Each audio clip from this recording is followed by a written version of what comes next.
PJ Gubernur Sumatera Selatan Agus Fatuni didampingi Kepala Dinas Kesehatan Sumsel Dr. Trisna Warman dan Kepala Rumah Sakit Siti Fatimah melihat langsung lahan yang akan dijadikan sebagai tempat pengembangan lahan Rumah Sakit Siti Fatimah usai kegiatan Hari Kesehatan Nasional ke-59.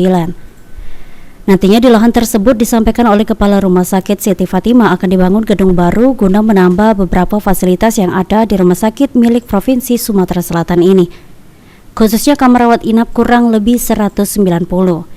Ditambahkan oleh Kepala Rumah Sakit Siti Fatimah, di HKN ke-59, Rumah Sakit Siti Fatimah akan melakukan peningkatan kualitas menjadi lebih baik lagi ke depannya sebagai layanan rujukan yang prima.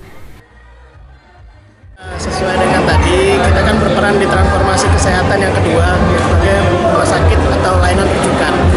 Jadi kita akan meningkatkan kualitas kita sebagai layanan rujukan yang prima, memenuhi semua kebutuhan dari teman-teman. Sementara itu terkait dengan pengembangan Rumah Sakit Siti Fatimah yang kini tengah dilakukan, Dr. Trisna Warman selaku Kepala Dinas Kesehatan Sumsel berharap supaya nantinya rumah sakit provinsi ini dapat berkembang menjadi rumah sakit tipe A.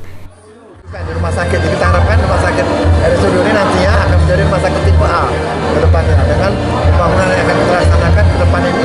Ada beberapa bangunan yang akan kita bangun lagi di sebelah samping rumah sakit ini ya. Nanti kiranya rumah sakit ini ke depan akan menjadi rumah sakit tipe A untuk membantu rumah sakit Muhammad Husin yang selama ini selalu crowded, banyak pasien ya.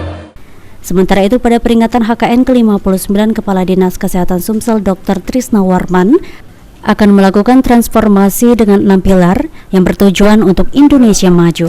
Firman Hidayat, PAL TV.